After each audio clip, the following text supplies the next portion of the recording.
எதிர் நீச்சல் சீரியல்ல இன்னைக்கு என்ன நடக்க போகுதுன்னு பார்க்கலாம். வாங்க வீடியோக்குள்ள போலாம். குணசேகர், ஜீவானந்தம், பார்கவி இவங்க 3 பேருமே சாகணும் அப்படின்னு குழப்பினருக்கு பின்னாடி ஒரு லாரியை ஏற்பாடு பண்ணியிருக்காங்க. லாரிக்காரங்களும் ஜீவானந்தம் போய்கிட்டு இருக்கிற கார் பின்தொடர்ந்து போறாங்க. அடிச்சு தூக்கி விசிறி எறியும் போது ஒரு உசுறு கூட தப்பிக்க கூடாதுன்னு சொல்லிடுறாங்க குணசேகர். இதை கேட்ட ரவுடிங்களும் சரிங்க ஐயா, நீங்க சொன்ன மாதிரி நாங்க செஞ்சிடறோங்கிறாங்க. சரிடா, வேலையை முடிச்சுட்டு எனக்கு ஃபோன் பண்ணுங்க, உங்கள் அக்கௌண்ட்டுக்கு பணத்தை அனுப்பிடுறேங்கிறாங்க குணசேகர். 3 பேர் செத்தாங்கன்னு சொல்லி அவங்க 3 பேர்த்தையும் குழியில் போட்டதுக்கு அப்புறம் தான் இங்கே மேலதாளத்தோட கல்யாண முகூர்த்தத்தையே நடத்தணும்னு சொல்லிட்டு இருக்காங்க.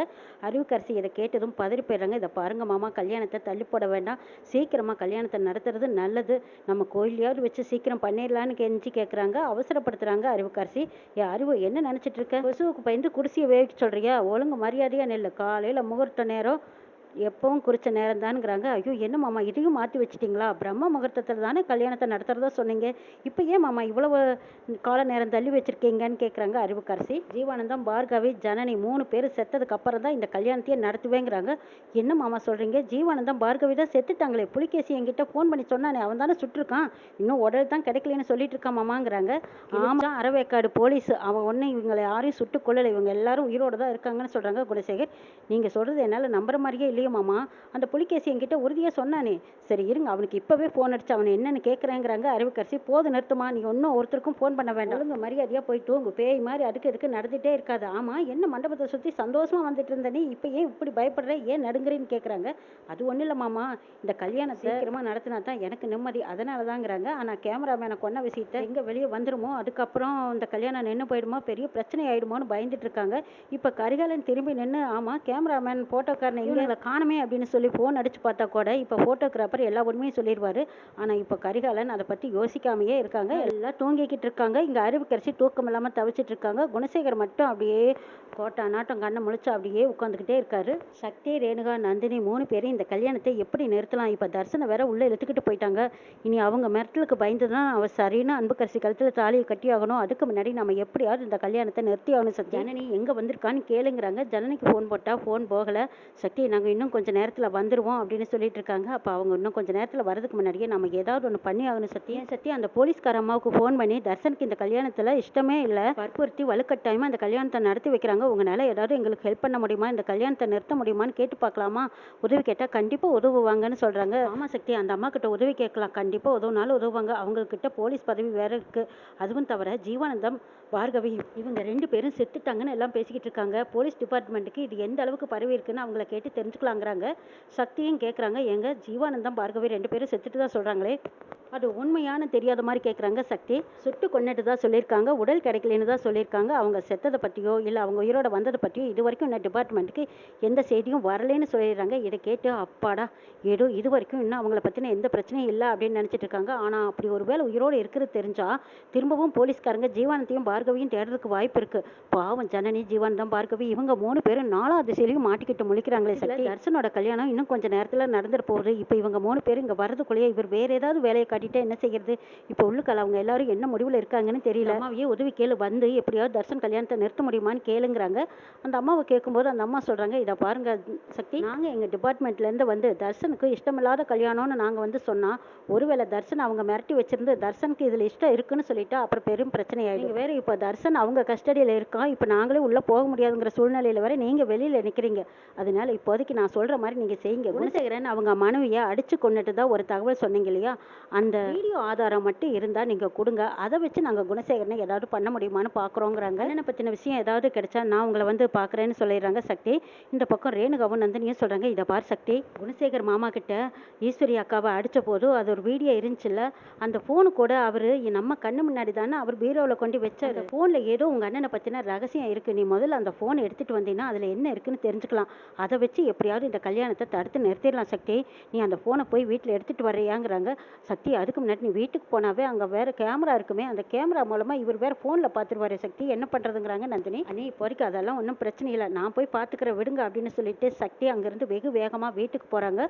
போன வேகத்தில் குணசேகரோட ரூமில் போய் பீரோவெல்லாம் தேடிக்கிட்டு இருக்காங்க. பீரோவில் தேடும்போது அவங்க தேடி வந்த ஃபோனை காணோம், ஆனால் பத்திரமெல்லாம் இருக்குது. அந்த பத்திரத்தையெல்லாம் எடுத்து ஒவ்வொன்றா எடுத்து படித்து பார்க்குறாங்க. குணசேகரன் தம்பிகளுக்கும் தம்பியோட வாரிசுகளுக்கும் இந்த சொத்தை பிரித்து எழுதி வச்சிருக்கிறதா சொல்லியிருந்தாரு. ஆனால் சொத்துக்கள் பூரா அவர் பேரில் தான் இருக்குது. சொத்து பத்திரத்துக்குள்ள ஒரு லெட்டர் இருக்கு. அந்த லெட்டர் எடுத்து படிச்சு பார்த்ததும் சக்தி துவண்டு போயிடுறாரு. அந்த லெட்டர்ல குணசேகரனுக்கு அண்ணன் ஒருத்தர் இருக்காரு. அந்த அண்ணனும் வெளிநாட்டுல இருந்து உள்ள வந்திருக்காங்க. ஊருக்கு வந்ததுமே அவரை ஒரு இடத்துல மறைச்சு வச்சிருக்காரு. அவரோட சொத்தையும் இவரே அனுபவிச்சிருக்காரு. அதாவது அவரை போய் அப்பப்போ ஒரு மாசத்துக்கு 3 நாள் 4 நாள் போய் பார்த்து தங்கி இருந்துட்டு அவரை மிரட்டி இவரோட கவனிப்புல வச்சு பார்த்துக்கிட்டு இருந்திருக்காங்க குணசேகரன். இது லெட்டர் மூலமா நம்ம சக்திக்கு தெரிஞ்சிருச்சு.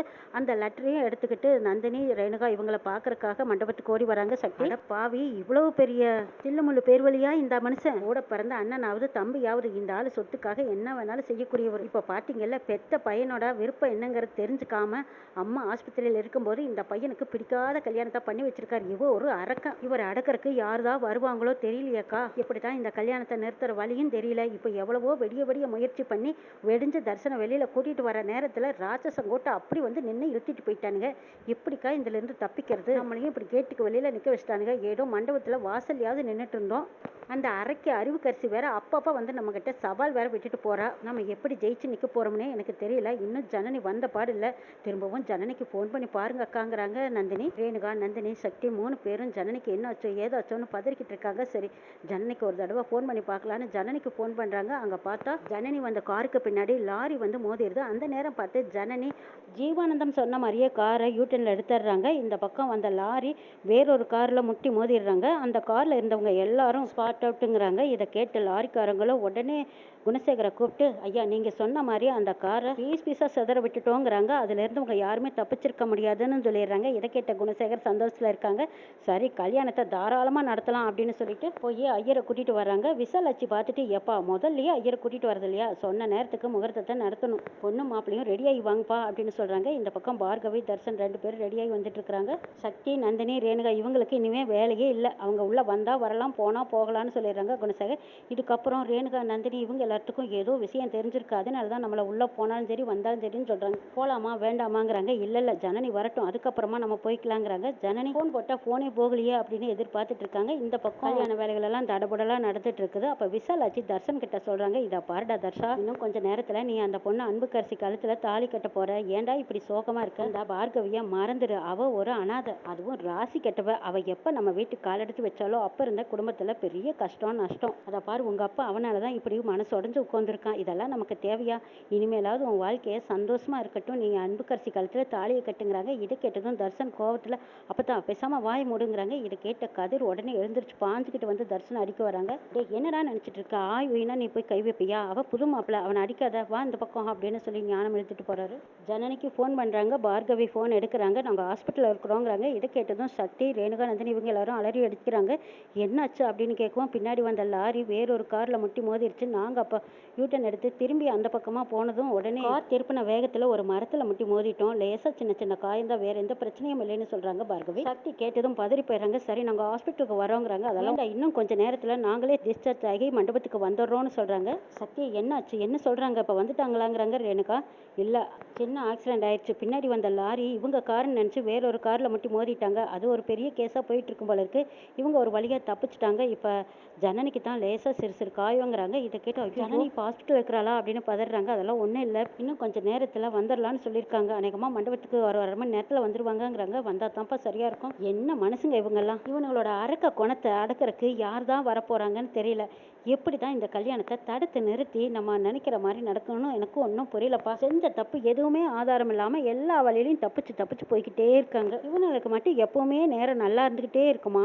நாம பாரு, மண்டபத்துக்குள்ள வந்து தரிசனம் வெளியில கூட்டிட்டு வரலாம்னு நினைக்கிறோம், அது கூட நடக்க முடியாம போச்சு. இப்படி வந்து வாசல்ல காத்திருக்கும்படி ஆயிருக்குதுன்னு சொல்லிட்டு இருக்காங்க ரேணுகா. விடிஞ்சும் போச்சு. இனி எப்படிதான் இந்த கல்யாணத்தை நிறுத்துறது? இன்னும் ஜனனி வேற காணுமே அப்படின்னு எதிர்பார்த்துட்டு இருக்கும்போது ஜீவானந்தம், ஜனனி, பார்கவி இவங்க 3 பேரும் இன்னொரு புது நபரோட வராங்க.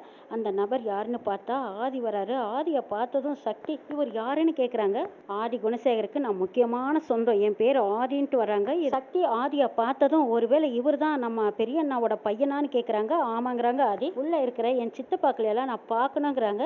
அப்பா மவராசா, நீங்க வேற ஒரு சொந்தம்னு சொல்லி வந்திருக்கீங்க, உங்களால அவங்கள அடக்க முடியுமான்னு தெரியல. கல்யாணத்தை எப்படியாவது தடுத்து நிறுத்தினீங்கன்னா உங்களுக்கு புண்ணியமா போகணும். ரேணுகாவும் நந்தினியும் கையெடுத்து கும்பிட்டு கேட்கறாங்க. வாங்க நான் பாத்துக்கிறேன்ட்டு ஆதி போறாங்க. ஆதி, பார்கவி, ஜீவானந்தம், நந்தினி, ரேணுகா, சக்தி இவங்க எல்லாத்தையும் கூட்டிட்டு உள்ள போறாங்க. இந்த கும்பலை பார்த்ததும் குணசேகர், யாரடா நீங்க, உங்களை யார் உள்ள வர சொன்னா, நான் தான் வெளியே போங்கன்னு சொல்லிட்டுனால திரும்ப எதுக்கு வந்து நிக்கிறீங்கன்னு கேட்கும்போது ஆதி முன்னாடி வந்து ஆதி குணசேகர்னா, ஐயோ பேசாம உட்காரிக்காத கல்யாணத்தை பண்ணி வச்சிட்டு இருக்க, என்னையா மனுஷன் நீ அப்படின்னு ஆதி உரிமையோட பேசிட்டு இருக்கிறதா பார்த்ததும் கதிர் பாஞ்சுக்கிட்டு ஓடி வந்து, டே யார்டா நீ, என்னென்ன இது, இப்பதானே சொன்னீங்க லாரியை விட்டு அந்த காரை தூக்கிட்டேன், அடிச்சு நொறுக்கிட்டேன், 3 பேரும் அதே இடத்துல செத்துருப்பாங்கன்னு சொன்னீங்க.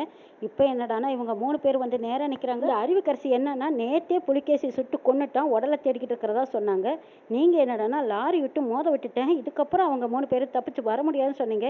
இப்போ எல்லாரும் உசுரோட வந்து நெடுமர மாதிரி நிக்கிறாங்களே, என்னென்ன இது, கனவா நினைவாங்கிறாங்க கதிர். யோ கனவும் இல்லை நினைவும் இல்லை, ஒழுங்கு மரியாதையா உட்காரு, இப்போ தர்ஷனோட கல்யாணம் பார்கவியோட தான் நடக்கணுங்கிறாங்க. ஆதி, யாரடா நீ அப்படின்னு கதிர் முன்னாடி எகிரிக்கிட்டு பாஞ்சு வர்றாங்க. அப்போ ஆதி அவருக்கு மேல பாஞ்சுக்கிட்டு போறாங்க. இன்னும் என்னெல்லாம் நடக்க போகுதுங்கிறதையும் நாளைக்கு சொல்ல பார்க்கலாம்.